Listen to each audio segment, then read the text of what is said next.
Hello darlings, we're back and I am inviting you to tag along with me as I challenge myself to reconnect to my creativity, one project at a time. I'm gonna share the process with you.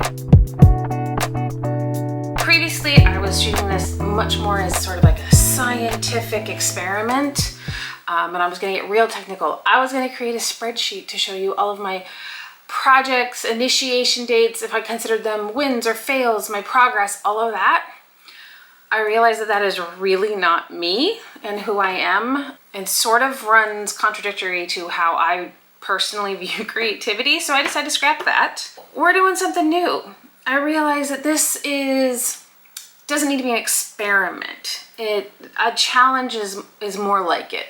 I need to challenge myself to actually dig into creative projects, and I want stuff to be fun. I don't want it to feel like work. I don't want it to feel like homework or a chore. I want to enjoy it. So for that reason, I went through my office, and I also popped into my super fantastic local used bookstore, and I grabbed a couple things. Again, I work with creative people. All of my clients, for the most part, are creative folks. So I have lots and lots of reading material on creativity and how to be creative and the concept of flow and all of those things. But I also have some materials, and I have tons and tons and tons of vintage resources, and we'll get into vintage crafts and all of that fun stuff. But I figured I would start with the sort of modern stuff that I have, because it'll be easier for you to get if it's something you want to do. But with me realizing that I didn't really want this to be a scientific experiment, and much more just about diving in, digging in, challenging myself to do something creative, like create a project every single week, I thought that things like this might actually be more helpful. And last video, I talked a little bit about prompts as one of the reasons a lot of folks don't create or don't become artists, as they feel they don't even know what to do. So anyways, I have some of these and I thought that they might be helpful. So I've got this one by Bonnie Smith, White House. It is 50 activities, reflections, and challenges designed to spark inspiration when you're feeling stuck. So they're cards. They're little kind of inspirational things to do. Oh, there's a quote by Gloria Steinem on the first one. So it's simply just about how to be a creative being. It's not necessarily like craft projects. So there's that. There's this book by Andrea Scher, Wonder Seeker, 52 Ways to Wake Up Your Creativity and Find Your Joy. Obviously, I am a believer that, yeah, creativity and joy go hand in hand. And this seems to be much more of a workbook with, you know, lots of sort of ideas and prompts. Looks like there's a few projects in here. I haven't actually dug into this one, but I thought that was great. There's this one by Herbert Louis, 75 practical exercises to unblock your creative potential in your work, hobby, or next career. You'd think that's the word I could say correctly. Again, this is called Creative Doing. Lots more really kind of interesting, it looks like, projects and sort of a daily situation. 75 practical exercises, interesting. I've got Conscious Creativity to Experiment, Explore, and Create. This looks very much like, hey, here's some ideas to connect with. Here's some fun things to do. This is by Philippa Stanton. And then this one, super lovely, Creativity Takes Courage. And this is about daring to create, dare to think differently. This is by the folks who created, there's a magazine in Europe called Flow, and it's like a paper arts magazine with lots of creative projects and processes. This one I did go through. It's lovely. It's interesting. I probably need to revisit it. But again, these are things, even if you don't like these, there's other ones out there that, you know, are there to help you if you're trying to reconnect with your creativity. I'm absolutely going to be digging into these. I'm absolutely going to take some time and set aside and get into these, because I think it's important to get fresh ideas and fresh perspectives, and to, you know, see what other people have to say about it and learn how to look at things in different ways. Another amazing creative resource that I dive into every morning is TikTok. I know there's lots of discussion about how you should create before you consume, But as someone who struggles to wake up in the morning, I find that the creative energy of folks out there on the internet actually gets me energized. It gets me thinking, gets me up and ready to do things in my day. And I was, doing my morning scroll, and there was a woman who I have just absolutely fallen in love with, and she's teaching herself glass blowing. And she has this skills tree that she created. Now, I'm not a gamer, so this isn't something that I had really known about before, but apparently in gaming, there's, a skills tree. And so as soon as you kind of complete all of the skills and you learn all the things in one, you move on up to the next one, and they sprout off into different branches, and you keep skilling up. She had created that for glass blowing. And I thought that that was an amazing idea.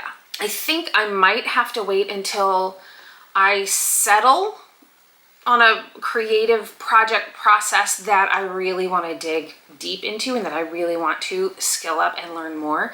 But her just creating it was really inspiring. And I think it's something I eventually do want to get into. So again, not scientific, not experiment, just more challenging. So I did create myself a little document to figure out how I was going to go about this. So I think what I'm going to do is my process is going to be, again, not so much an experiment, but a process. And there's only going to be sort of 3 must-do to-dos. Number 1 new creative exercise, dabbling in media action per week. I am allowing that to be, if I go to an amazing new museum and really soak it in and let it sort of inform how I do things, I think that is absolutely acceptable as a creative action. Obviously, creating projects that have a physical outcome that I can take with me, super important as well, but I think there needs to be a mix of consuming and engaging in other people's creative work as well as making my own. By the end of each week, I want to note how it went. This is, I think, seeping in from sort of the experiment sort of concept I had started with. I do want to note how it went. I think note-taking, keeping records, not something that's really natural to me, but I think could be really helpful and really interesting with this. And I think going back and revisiting those kind of notes could be useful. But so how I want to note is, by the end of the week, I do want to note how it went. And what I wrote here is that I mean, not necessarily, did I pass, fail? Because as we talked about in, the last video, you can absolutely fail and you can totally mess up and not do well, but that is where the learning is. So we're not calling that a fail. Okay, it's a learning experience. So that's, number 2. I want to start to take notes of how the things went, how the processes went, how the actions affected me, and what I think about them. So I do need to find some sort of way to keep notes. Number 3, I'll note how I feel not only about the project itself, but if it's led me to feel connected to creativity with a capital C. So 3 pretty simple things. Engage in something, write notes about it, right? And then really reflect on, did it serve the purpose I was looking for it to serve? Did it allow me to reconnect with creativity? Because that's what this project, not experiment, is all about.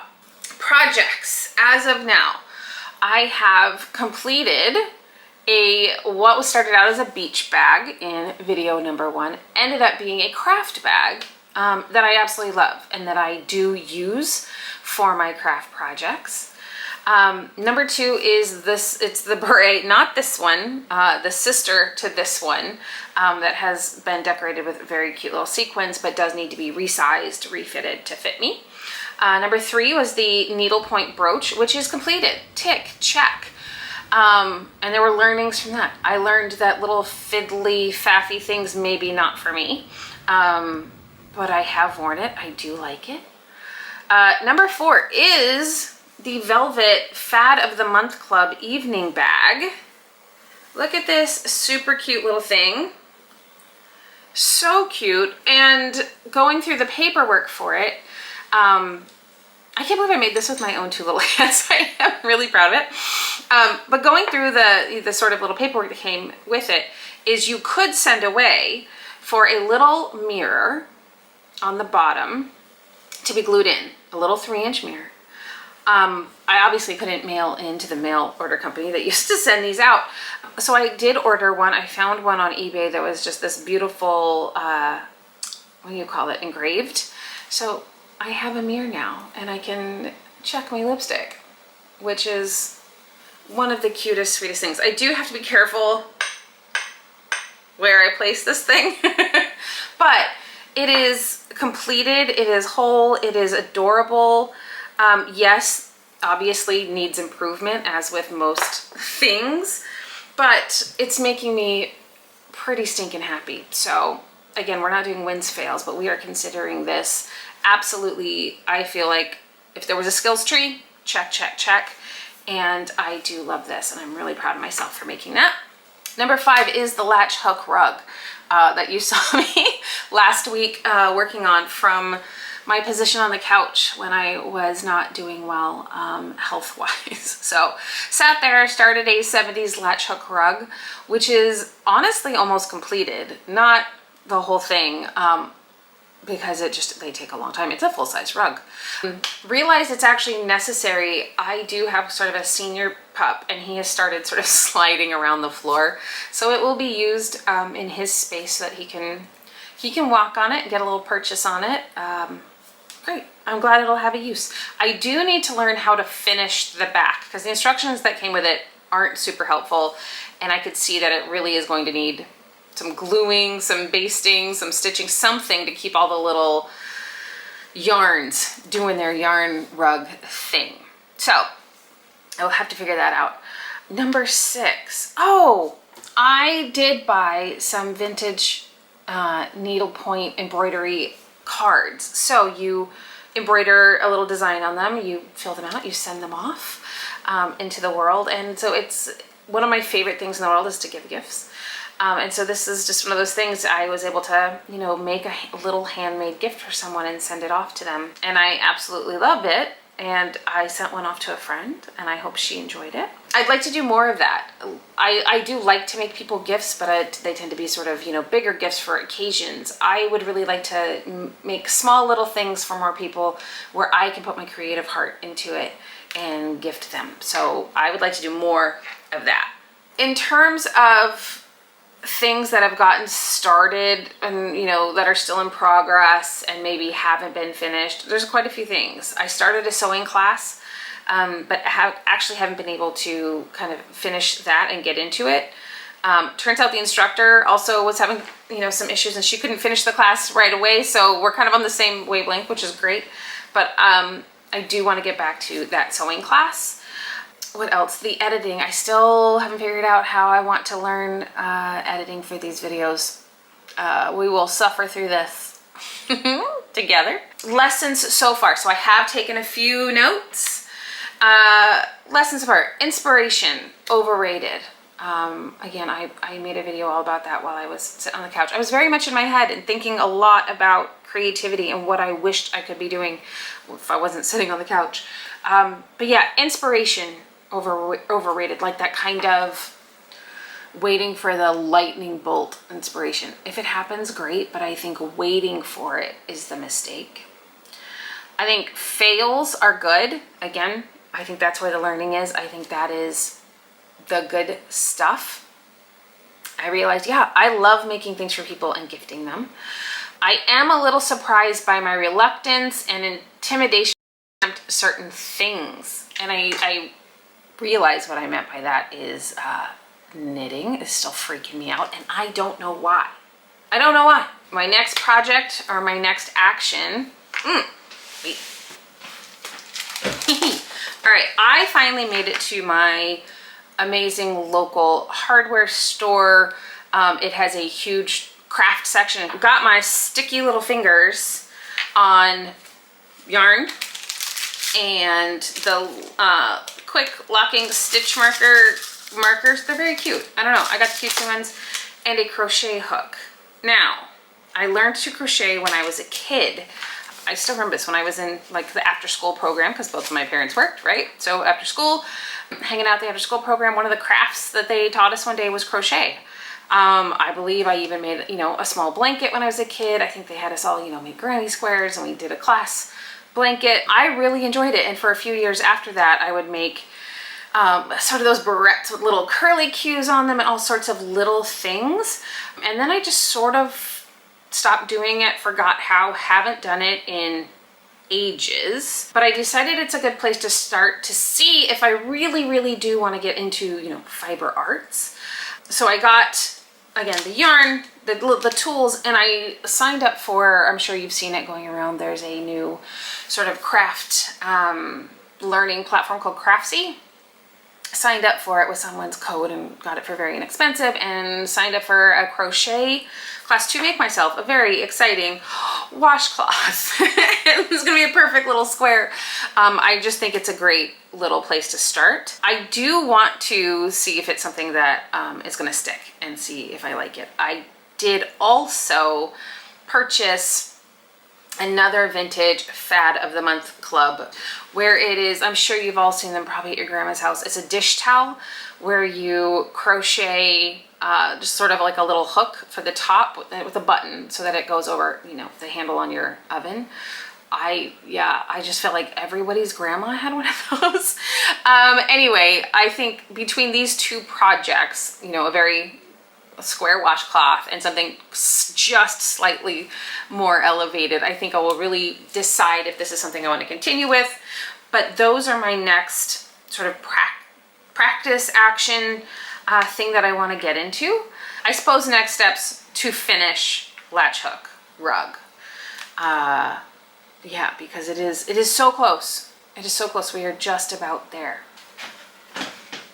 All right, so I did show, you know, the modern sort of connecting with your creativity little mini stack that I've got here. I thought it might be fun to take a look at some of the vintage stuff that I have in terms of inspiration for next projects. Let's put the laptop away and return to pre-laptop times. All right, so I have so much more than this. This is just a tiny taste.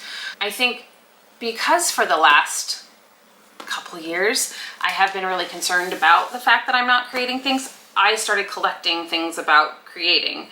And I just thought this was a nice little intro to some really interesting things. So two of them I have mentioned briefly before, the Golden Hands magazine, and then I showed this box of family craft cards pretty quickly in my video, I believe last week. So we'll touch on those. But also I just got the Reader's Digest Craft and Hobbies from, I think, 1976. I haven't even looked at this yet. So definitely gonna take a little gander there.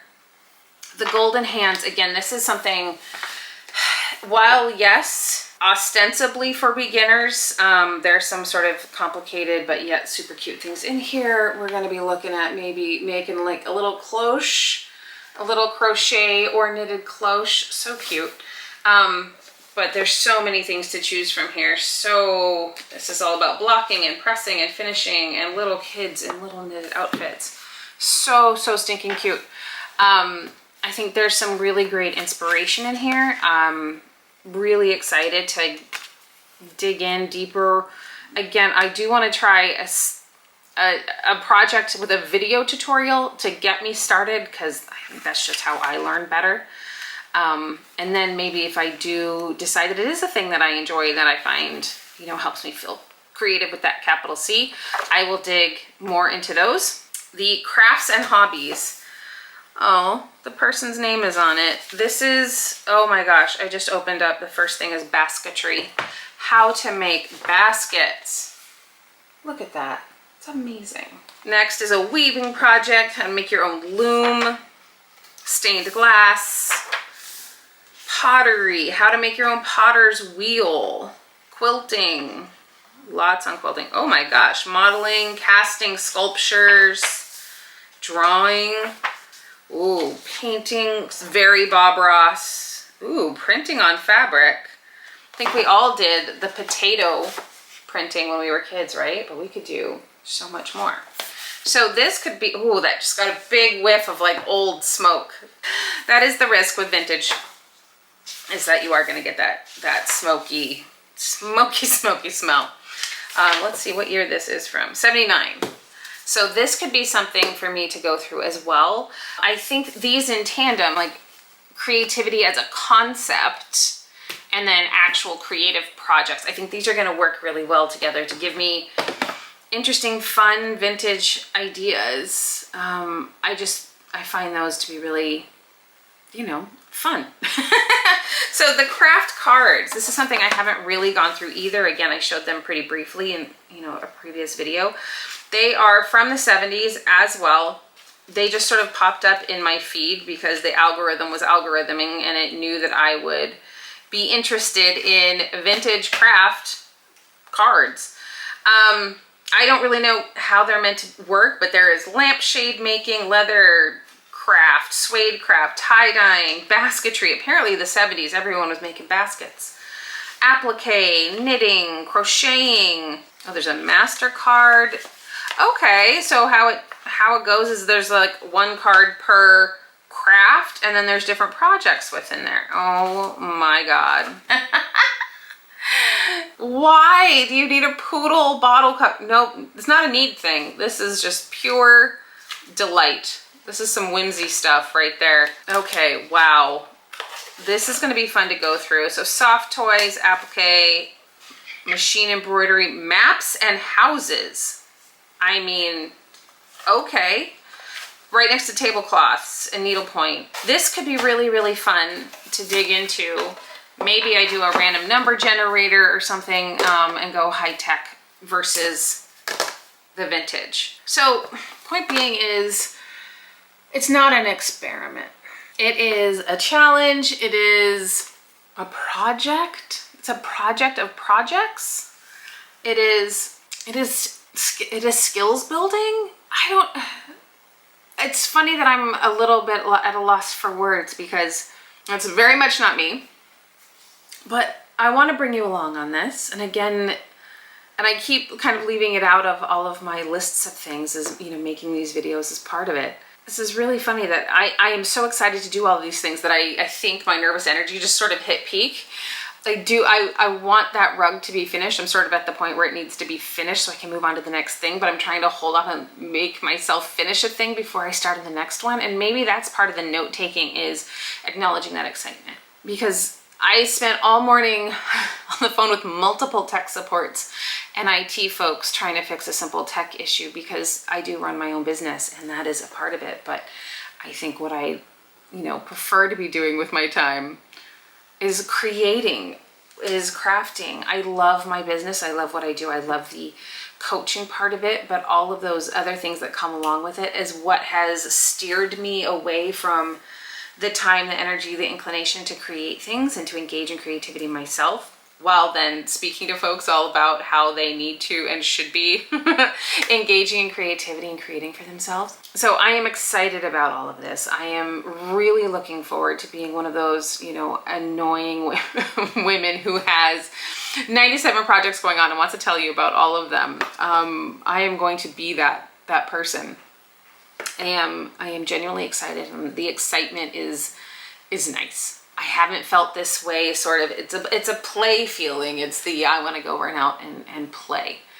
And this is going to allow me to do that, but also have something at the end of it, something with my hands, something tactile, something I can point to and say I did that, much like this bag. Because with my work, since it's all people-centered, I don't necessarily have that. I know that it can really affect people and me and all of those sorts of things, but it's rare for me to be able to point to something and acknowledge that I had a hand in its creation, which is nice. Sometimes as humans, we need that. Much like this bag, I'm going to continue making. I'm going to continue getting excited. I'm going to figure out how I'm going to take notes. I don't know. Maybe it is just going to be a simple old notebook with a pen. There's something to be said for that. I think I am going to dig into some of these creative sort of theory books to see how they affect the vintage fun projects. But definitely tag along. Come hang out while I make stuff. Suggest anything you think I might like to dig into. I would love your suggestions. If there's any books that you want to recommend for me or for anyone else who might watch these, if there's any sort of vintage projects you'd like me to check out, dig into, please also let me know about those. But until then, I'm gonna go latch hook a rug, and then I'm gonna take a bunch of client calls. I will see you next week. Again, tag along. We're reconnecting with creativity with that capital C. Bye, darlings.